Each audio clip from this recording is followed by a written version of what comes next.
Meghan needed her for clothes. She's not very good at judging what she should wear.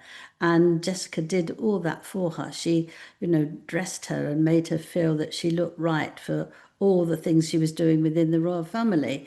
So Meghan needed her. But once she didn't, even the smallest thing, gone. We've seen how many times that she gets rid of Harry as well when she doesn't want him around. He's at, or pretend when she can't see him, when she went off and she got out the car and she just pretended she didn't know who he was.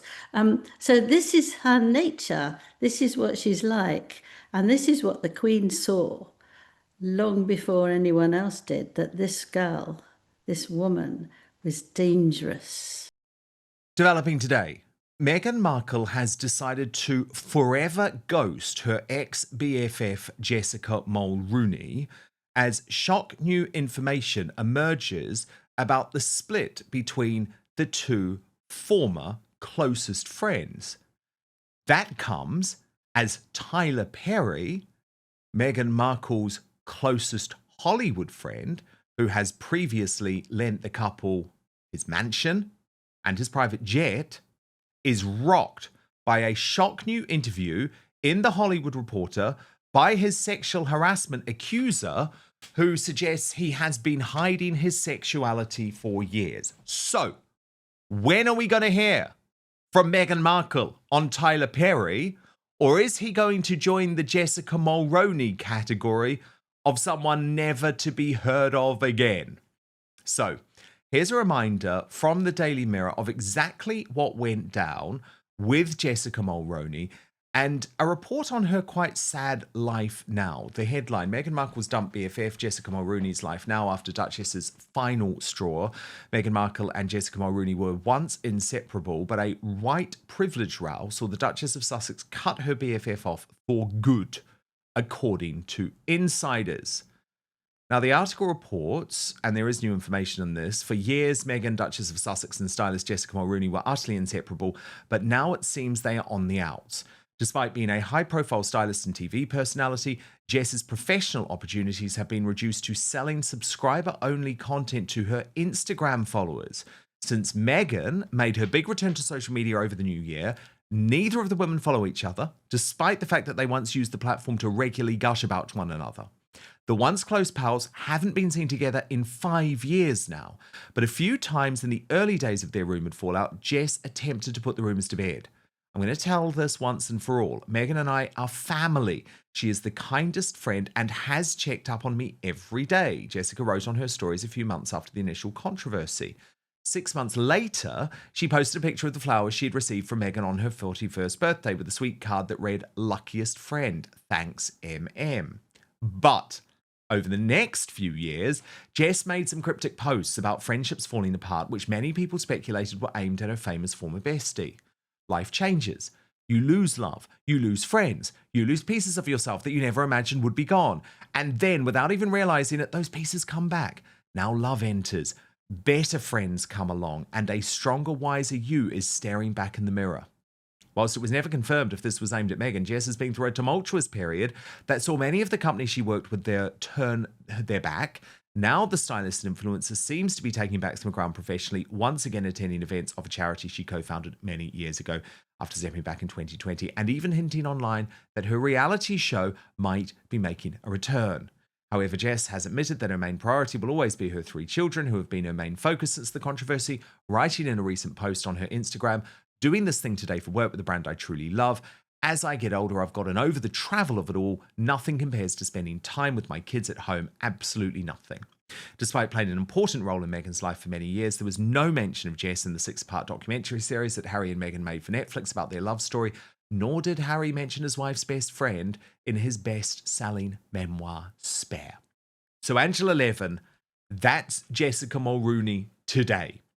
And I've always found this story utterly fascinating because it shows the totally ruthless but also very strategic and snaky behaviour that Meghan Markle uses.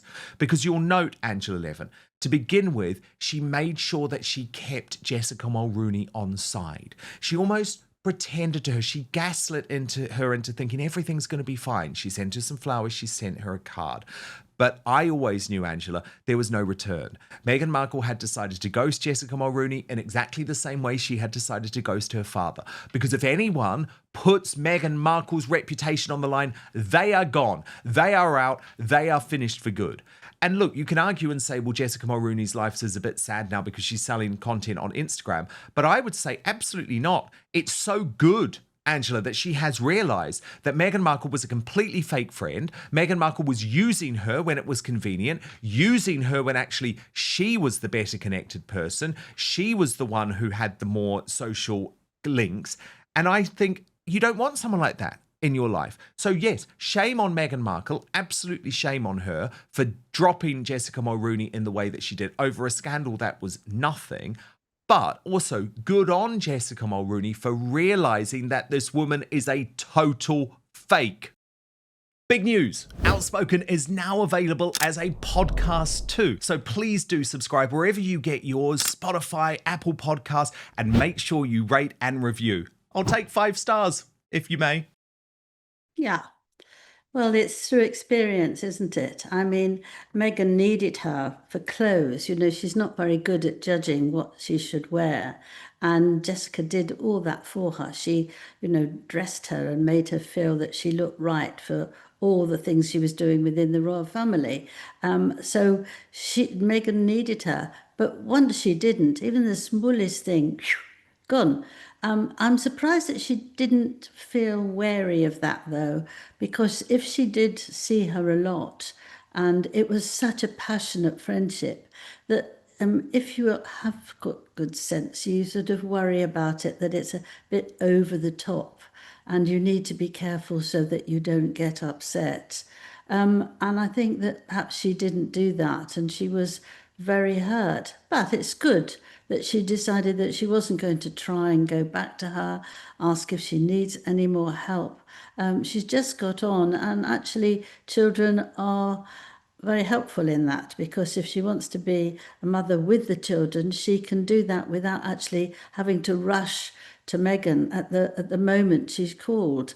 And I think that that's a very good priority. But when she looks back on what an amazing life she had, I suspect that she wishes that she did have the more of the royal family touche with herself. It's a very sad thing, but she's being brave about it, and that's a very good way of getting better. But Angela, now the key question is about Tyler Perry, because there's a real difference between Tyler Perry and Jessica Mulroney, in that Tyler Perry is a very, very wealthy man. And at this point, he is still being protected in Hollywood by people like Michelle Obama. Okay, so this dude is connected and he's a billionaire. But at this point, we haven't heard from Meghan Markle. She has not either condemned him or supported him at all. And how long can she remain silent, especially, Angela, given now the Hollywood Reporter, which again, let me stress, this isn't some sort of tabloid, right? This isn't like The Sun or the Daily Mail or the New York Post, who Meghan and Harry can just dismiss, right, as trash, which is what they always do. This is the Hollywood Reporter, a respected industry publication, has now sat down for an interview with Tyler Perry's accuser for the first time. It's the dude called Derek Dixon, who says in the headline, "I couldn't stay silent anymore." In his first interview since filing a $260 million sexual assault claim against the Medea creator, actor Derek Dixon says he felt compelled to go public because everyone deserves to go to work and do their job without their boss trying to have sex with them. Angela, here's just a little bit in the interview that says, at that point, Dixon, who is an out gay man, did not know that Perry was interested in men or that he was looking for a sexual relationship. Dixon's complaint says. About a year after this, in December of 2020, Perry would announce on Instagram that he and his long-term girlfriend, Gilia Bekele, with whom he shares a now 10-year-old son, had broken up. And Dixon said, "I'm not going to speak for him on how he identifies sexually. Regardless of his sexual orientation or gender, he should not be speaking to any of his employees, whether they be men, women, gay, straight, or bisexual, about their sexual preferences, how often they're having sex, and physically assaulted them." Now, Angela, this was very interesting to me because I actually asked Grok, right? Like, so has Tyler Perry always claimed to be straight? Because I just maybe stupidly, because I just have such good gaydar, I just obviously always knew that he was gay. But Grok said Tyler Perry has not publicly identified as gay and has previously denied rumors about his sexual orientation. In a 2016 interview, he addressed such speculation by saying, "If you think I'm gay, send your girlfriend over to my house and see how that works out for you." Oh, Now, gosh. I know. So this guy's a creep, okay? He is a total creep. And I obviously believe in innocent until proven guilty. But the issue is Meghan doesn't, Harry doesn't, they don't believe in due process. Jessica Mulroney was just ditched without any proof that she'd actually done anything wrong. And isn't this now a key test of Harry and Meghan? Because it's like, you can't just stay silent on this. You either have to condone him or you have to condemn him. Well, I think you can't really do either. I think you have to wait till there's a court case and then you see the result, because otherwise it's be quite difficult if you said one way or the other and you don't know what actually is still there under the ground that they can dig up and actually come to a proper decision. But I think that they see that they're too grand for this, and so they're therefore not going to say anything. He might desperately need their help because he's been jolly good to them, letting them have a house when they left the UK, getting them in all sorts of things that they wanted to see. And I think that he's done quite a lot for them. But here again, they don't feel they're obliged to do something back, which they can take neutral. I think you can take the neutral line and say that, this must be very difficult for you, but I'll be by your side and let's see what happens, rather than say you've done it or you haven't done it. I think you can't do that really. But they've got to be sensible about it, and they haven't. They just hide under the bed, don't they, and don't say anything. But they do that all the time. Well, they Whenever do. they've done But something the thing is, wrong. Angela, I would love them to stand by him in some ways. But this is a complicated one. I'm not saying that they should run a country mile, but what I'm saying is that they are utter hypocrites, because that is exactly what they did when it came to Jessica Mulroney. And I guess what my point is this going to be different because Tyler Perry is still useful to them, because Tyler Perry still has a private jet to loan them, because Tyler Perry has connections in Hollywood, connections with Michelle Obama. You see the point that I'm making? It's like they are clearly going to make decisions now on who they have ongoing relationships with based on their money situation, their wealth, and based on their proximity to power.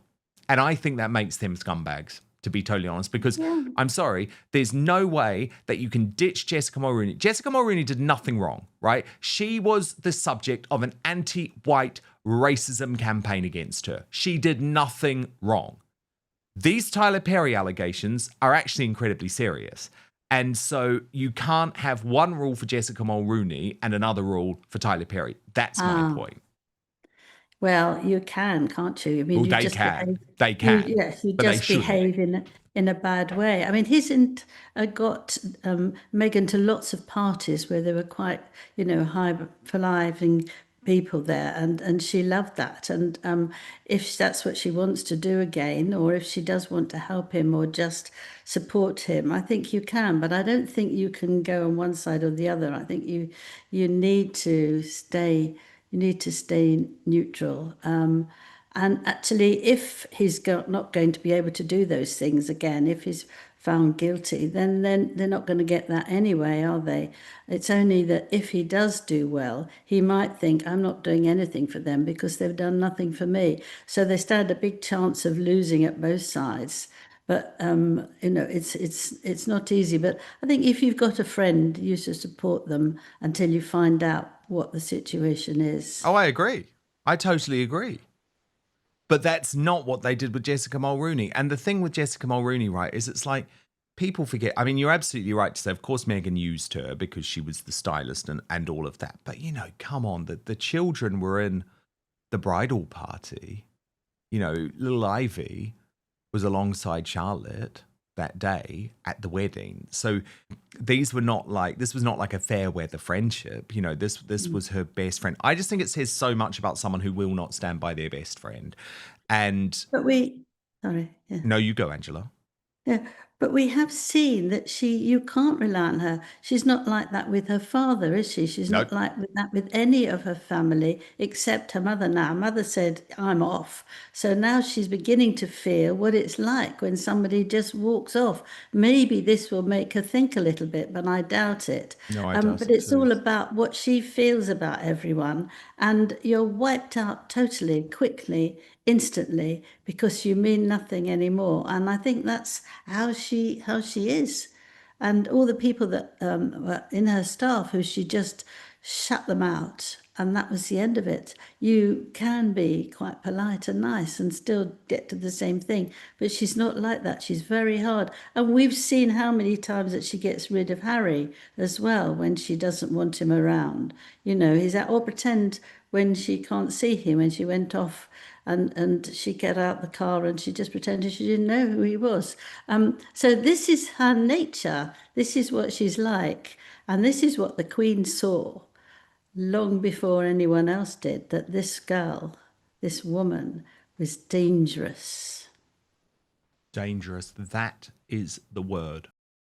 But first, we've been told our whole lives that wrinkle creams were the easiest way to look younger.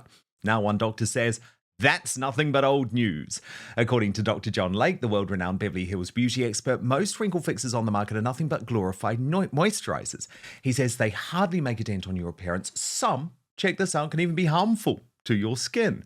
Recently, Dr. Lake has focused his attention away from mainstream cosmetic practices so he can pursue a revolutionary anti-aging breakthrough, one that some experts say could empty the wallets of the cosmetic industry.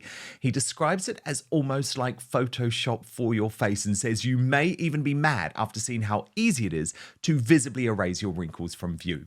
His personal clients have dubbed his new do-it-yourself technique the age rewinder method because it can take years or even decades off your appearance in under 2 minutes. In light of this amazing breakthrough, Dr. Lake has released a step-by-step video to the public. It's free, it's uninterrupted, where he outlines exactly how to use this simple solution from home. And he says if it helps even one person look younger or feel more confident, he will be thrilled knowing he helped. The video has since gone viral. At first, it was shared by users on Facebook, but since then, it's racked up over 2.3 million views and counting. The comments and feedback have been outstanding, with thousands of women reporting they look decades younger. One even commented, "Best results of anything I've used. I can't believe how well this works. I'll never stop using this. I don't understand how it works, but the results are great. Thank you." So you can find out more about this yourself right now. Just go to bhmd1.com/outspoken. That's bhmd1.com/outspoken, or click on the link in the description box below. Now, there is one thing Dr. Lake asks from his viewers. If watching this video helps you look and feel younger than you have in years, then please share this video with your friends and loved ones. Together, we have the power to help as many women reclaim a youthful look as possible. So go watch the video at bhmd1.com/outspoken right now, or just click on the link in the description box below. But now, back to the show. Now, look, you've been looking into this King Charles State banquet speech, Angela, and you believe there was quite a significant snub to Prince Harry within Charles's words. What have you found out? Well, I felt that it was deliberate not to mention Harry for very good reasons. That he wasn't invited, that he hasn't been a member of the royal family, a working member, for a very long time now. And actually, ironically, with a sort of tongue in cheek, he's giving him exactly what he wanted, his freedom, and keep away from the royal family. So for him to say, this is outrageous and how they've left me out of it, well, of course they would, because they didn't invite any of the other cousins. They didn't mention them, and because they weren't part of it. So he did that, but it was carefully done and cleverly done to make sure that he now knows that Harry is not among the family when these things happen. He's out of it. But this is what he wanted. This is what he worked for. And now he can't get back. And that's, you can't do things 1 foot in and 1 foot out, and he can't get back again. But we Yeah, know I that mean, it he's going to. must be, Angela, it must be. I mean, obviously, you're Prince Harry's biographer. You know how he ticks. You spent all of that time with him. It must be utterly devastating for him to be sitting at home, doing absolutely nothing, awful marriage, having to sack lots of staff because they don't have the money, and then to be seeing William and Catherine re-emerge at that state banquet. Like, Harry wants to be there. Meghan may not want to be there, but Harry wants to be there. And then he's not even mentioned. It must be painful for him, Angela. And again, I'm not saying that in a way where I have sympathy, because I don't. I really don't. But it must be painful for him. Yeah, but this is his own fault, Yes, isn't it it? is. This is completely his own fault. Not long ago when he was talking to BBC and being interviewed and saying, he wanted to make amends, he wanted to be, happy again with his family, and then attack them in the same breath. Now, you can't expect somebody to look after you and give you and see what you want when they attack you. I don't see anybody who wants to do that. And this is what he's done. And he's not like going to these dues, and he doesn't want to. He didn't want to, but now he does because he's got no life. But that's too late. Or he has to absolutely grovel and apologize. But he can't actually begin a discussion with saying, I want to be with you, and groveling. And then 5 minutes later, say how awful they all are and how they haven't treated him right. I mean, he's obsessed with himself, and I'm sure that Meghan sort of stirs it up every day. And I think that's what her mother is fed up as well, that she just doesn't leave anything alone, that she's not conquered. She has to conquer everything that she wants to. And Harry is unable to get back, and he can't get back until he can talk properly and apologise, and not expect his father to apologise to Meghan, because she doesn't deserve that. But it says, isn't it, that he wants to go on his own without her. But, it's not going to work, is it? You'd have to go there and stay for several weeks and apologise and become a new person, and then not go back to her, because otherwise she'll drum in all the nasty stuff that she's done. Angela, some worries about King Charles's appearance at the state banquet because of his bloodshot eyes. Should we be concerned? Well, I never believe what they say. I mean, it looks absolutely terrible. They often are much less than that, and you can get them for a sneeze. And they were keen to say that. The staff were keen to say that. And the doctor said this is quite common that this happens. And it usually heals itself in 2 to 3 weeks. But I mean, if you're cynical like me, you actually think, well, maybe they just didn't want to do that. Maybe they didn't want to spoil the whole evening by him not coming or having a patch over his eye, and so that it's difficult. So we don't know. I'm not a doctor and I couldn't guess really, but I suppose it's 50-50 in terms of giving us information. But the thing is, they don't give us all the information. So that's very difficult. So we feel neglected, and so we don't really listen all the time. But sometimes this might be exactly the right information, and we'll just have to wait and Exactly, see. because they play everything down exactly. So can you trust it? Angela, I've also found it fascinating this week after the revelations from Beyond the Grave by Lady Elizabeth Ansome, the late Queen's cousin and close friend, that all of a sudden people who were close to the late Queen are starting to open up about their true feelings about Meghan and her true feelings about Meghan and Prince Harry. But likewise, Angela, friends of Prince William and Catherine, the Princess of Wales, also speaking out to the Daily Beast and their European editor-at-large, Tom Sykes. I found a couple of these lines fascinating, Angela. I just want to read them out to you and get your reaction. So a friend of Prince William and Catherine, the Princess of Wales, told the Daily Beast, "The family, of course, all blame Meghan 100%. As Sally Beadle-Smith's column made clear, he ain't the sharpest tool in the box and they feel he was completely manipulated and that Meghan saw him and realised she could become the most famous person in the world. Then the reality of what their boring royal life would be like sunk in, and she decided to ruthlessly milk it for all it was worth. That is their view." The friend of William and Catherine adding, "The family think it is a rerun of what happened with Wallace Simpson, and the only solution is to follow the same playbook. Exile worked before, and it will work again." So, Angela, fascinating insight showing how Prince William and Catherine feel. And we're learning more of this now because it's almost like the Sally Beadle-Smith revelations have encouraged more friends to start speaking out about how the late Queen really felt, but also how William and Catherine felt. But what do you think of that last line? It makes it very, very clear, Angela. Prince William is not letting Harry back. Exile worked before, and it will work again. He is resolute, Angela. Under a King William, there is no way back, is there, for Prince Harry and Meghan Markle? They will remain in exile for the rest of their days. Well, they behaved so badly, haven't they? And they've upset so many people and they've told so many lies and they've made so many demands that actually you just have to shut the door. And I think it is really, really painful at first, absolutely agony. But after a time, you began to get used to it. And if it's the same, they never change. They just do the same complaints and the same screaming and the same demanding. So actually, you cut them off. Exile. It's an incredibly powerful word.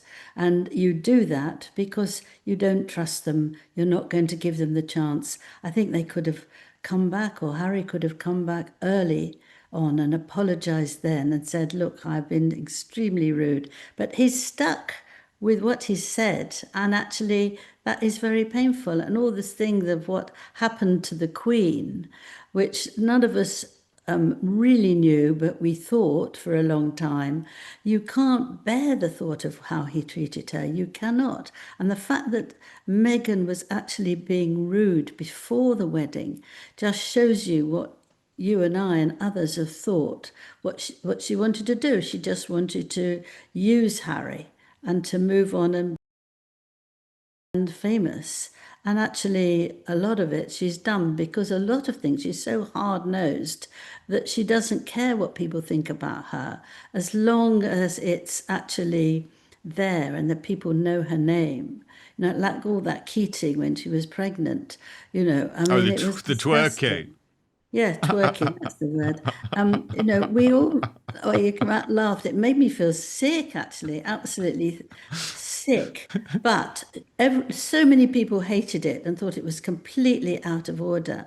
But she loved it because she felt everybody knows her. I think it was 35 million or 44 million, something like that, of people watching her and thinking it was great fun. But I think anybody who pulls up their clothes right up to their thighs when they're 8 months pregnant or 9 months pregnant and about to have a baby have really got a terrible attitude to life. Yes, they do. Angela Levin, yes, they do. Our Royal Mastermind, Prince Harry's biographer, thank you so much. We will speak next week. And of course, if you do want first access to the Royal Uncancelled After Show every single weekday, completely advertising free. So you get it ad free, you get it first. You can watch either live or on demand. Then please sign up to my Substack today, www.outspoken.live. You've just got to go for the monthly paid membership. Substack is an incredible free speech platform. It's such a big part of what I do because I'm not safe from cancellation on big tech, and I'm certainly not safe from lawfare there, but I am on Substack. It is a platform that is all about free speech. So that's why I would love you to join me as part of the independent media revolution. www.outspoken.live. You can also communicate with me directly on Substack as well, which I love, keeping in touch with you. Thank you so much for your company. Have an amazing weekend. Thank you so much for watching Dan Wootton Outspoken. Please click on my face just to the bottom left to subscribe to this brand new independent news source and turn on the notification bell so you'll be alerted to our brand new live shows, uncancelled interviews, and special royal episodes. Outspoken is also now available as a podcast, so you can listen to the show every weekday on the go, wherever you are.